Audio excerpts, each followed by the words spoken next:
Радикальная религиозная идеология, она привлекательна тем, что она работает на самом деле с помощью психологических манипуляций и с помощью очень чуткого чувствования социальных проблем, экономических проблем.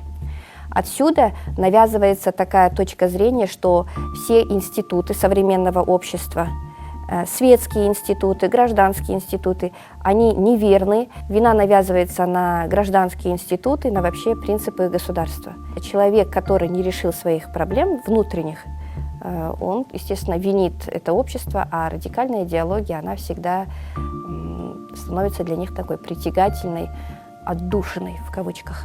Вообще есть очень много психологических у них методик работы. И вот одна из таких, наверное, первых ступеней, когда они навязывают чувство вины.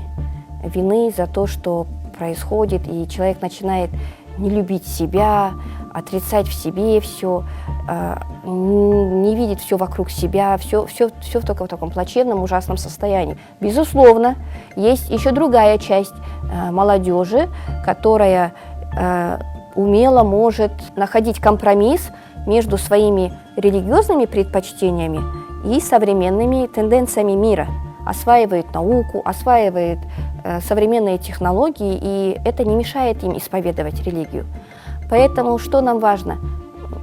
Читать, нам важно самообразовываться, нам важно учиться и развивать в себе навыки критического мышления, навыки анализа, это нам всем очень важно, и стараться получать знания из источников, из достоверных источников.